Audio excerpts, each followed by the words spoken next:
Now children, our next poem is Fire and Ice. This poem is also written by Robert Frost. As we have already studied one of his poems, Dust of Snow, here another poem from Robert Frost. Now first of all, we will have a reading of the poem. Some say the world will end in fire, some say in ice. From what I have tasted of desire, I hold with those who favor fire. But if it had to perish twice, I think I know enough of hate to say that for destruction ice is also great and would suffice.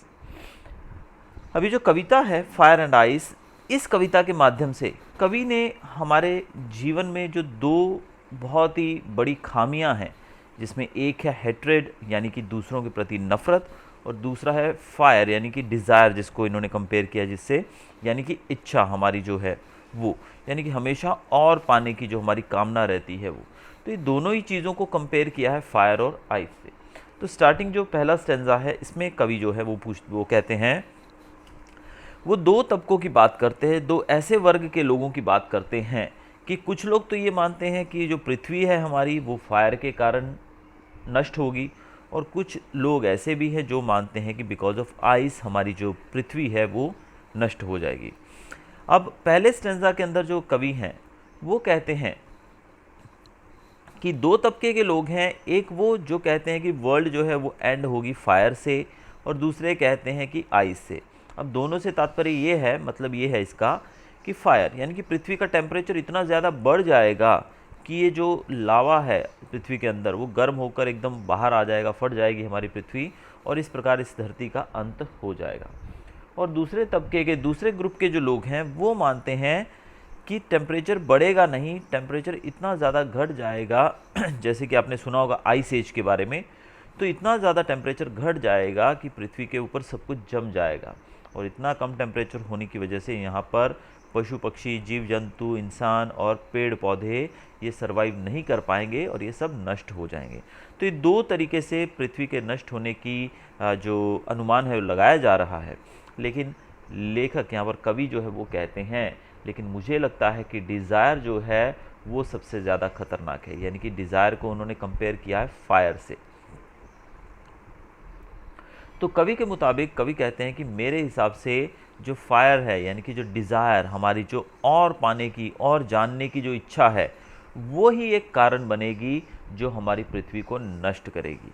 तो इस कारण से कवि कहते हैं कि मैं उन लोगों की फेवर में खड़ा हूँ, मैं उन लोगों के साथ हूँ जो कहते हैं कि फायर से ही पृथ्वी का नाश होगा। अब डिज़ायर से मतलब यहाँ पर कवि का क्या है? डिज़ायर से मतलब यहाँ पर कि आप जानते हैं कि हम और ज़्यादा तरक्की, डेवलपमेंट की चाह के कारण बहुत सारी जो पृथ्वी के नेचुरल एलिमेंट्स हैं इनको हम नष्ट करते जा रहे हैं। फॉर एग्जांपल हम देखें तो हम आगे बढ़ने के लिए यानी कि और ज़्यादा डेवलपमेंट के लिए जगह जगह पेड़ जो लगे उनको काटते जा रहे हैं, जंगल साफ़ करके उस जगह पर फैक्ट्रियाँ लगाते जा रहे हैं, वहाँ पर हम अपने रहने के लिए घर बनाते जा रहे हैं। हम लोग एटमॉस्फेयर के अंदर इतना ज़्यादा धुआं छोड़ते हैं फैक्ट्रीज़ वगैरह के कारण, इतनी ज़्यादा गाड़ियाँ जो है हमारे पास व्हीकल्स हैं इनके कारण इतना ज़्यादा हम लोग जो पर्यावरण है उसको परेशान कर रहे हैं, उसको हम ख़राब करते जा रहे हैं। तो ये एक कारण जो है वो डिज़ायर, यानी कि हमें और ज़्यादा इच्छा है आगे बढ़ने की, कि हम आगे बढ़ना चाहते हैं और ज़्यादा डेवलपमेंट की चाह में हम इस पृथ्वी को नष्ट करने की कगार पर लेते जा रहे हैं। तो पहले स्टैंजा में हमने देखा कि कवि जो है वो फायर यानी कि डिज़ायर के साथ हैं कि हमारी इच्छाएं जो हैं और आगे बढ़ने की, वही एक नाश का कारण बनेंगी हमारी पृथ्वी के। लेकिन जो दूसरा स्टैंजा है इसमें कवि क्या कहते हैं? But if it had to perish twice, लेकिन अगर इस पृथ्वी को, कवि कहते हैं कि अगर इस पृथ्वी को पेरिश यानी कि नष्ट होना यानी कि ख़त्म होना, अगर हमारी पृथ्वी को दो बार अगर ख़त्म होना हो, कितनी बार? दो बार, तो I think I know enough of hate, और तो मुझे लगता है कि डिज़ायर के साथ साथ हेट भी ये इस काम में पीछे नहीं रहेगा। यानी कि कवि कहते हैं कि एक जो कारण है, पहला जो कारण उन्होंने बताया कि डिज़ायर के कारण पृथ्वी खत्म हो सकती है, और दूसरा अगर वो बोलते हैं कि अगर पृथ्वी को दो बार नष्ट होना हो तो हेट जो है वो भी कहीं भी डिज़ायर से पीछे नहीं है, यानी कि हेट के कारण भी हमारी पृथ्वी जो है ख़त्म हो सकती है। और हेट जो है उसको उन्होंने कंपेयर किया है आइस से। आइस मतलब कि अगर पृथ्वी का टेम्परेचर बहुत गिर जाएगा तो भी पृथ्वी खत्म हो सकती है, और फायर यानी कि बहुत गर्मी हो जाएगी तो भी पृथ्वी खत्म हो सकती है। तो एक्चुअल में यहाँ देखा जाए फायर जो है वो और आइस दोनों इक्वलेंट हैं। तो अकॉर्डिंग टू द पोएट के मुताबिक फायर एंड आइस दोनों इक्वली रिस्पॉन्सिबल हो सकते हैं इस पृथ्वी को ख़त्म करने के लिए। और फायर जिसको उन्होंने कंपेयर किया है पृथ्वी पर रहने वाले लोगों के डिज़ायर से, तो उनका कहना है कि डिज़ायर जो है वो एक रीज़न बन सकता है इस धरती के ख़त्म होने का, यानी कि और ज़्यादा पाने की इच्छा। और दूसरा उन्होंने बोला है हेट्रेड, यानी कि हेट यानी कि नफ़रत।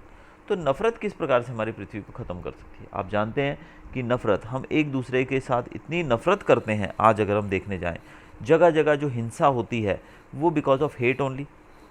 अब आप देखने जाएं अगर वर्ल्ड वॉर 1 और 2 की बात करें तो उस समय लाखों की संख्या में लोगों की मृत्यु हुई थी, बहुत सारे लोग जो है वो हैंडीकैप, यानी कि पृथ्वी एकदम नष्ट होने की कगार पर ही थी। और वैसी ही घटनाएं हम आज भी देखते हैं, जगह जगह टेररिस्ट अटैक्स होते रहते हैं, जगह जगह बहुत सारे कंट्रीज़ जो हैं जो आपस में लड़ाई झगड़ा करते रहते हैं। तो ये जो है ये आपस में जो नफ़रत है ये भी एक कारण बन सकती है हमारी पृथ्वी के नाश का। तो कवि ने फायर को आइस के इक्वलेंट बताया है और उसी प्रकार से डिज़ायर को भी हेट के इक्वलेंट बताया है। तो इस प्रकार से कवि ने हमारे सामने मैसेज दिया है कि जिस प्रकार से फायर है उसी प्रकार से आइस भी उतनी ही रिस्पॉन्सिबल हो सकती है पृथ्वी को नष्ट करने में, और जिस प्रकार से डिज़ायर है उसी प्रकार से हेट यानी कि नफ़रत जो है हमारी वो भी उतनी ही रिस्पॉन्सिबल होगी हमारी पृथ्वी को नष्ट करने के लिए। तो ये बहुत ही सुंदर और शॉर्ट कविता लिखी गई है रॉबर्ट फ्रोस्ट के द्वारा।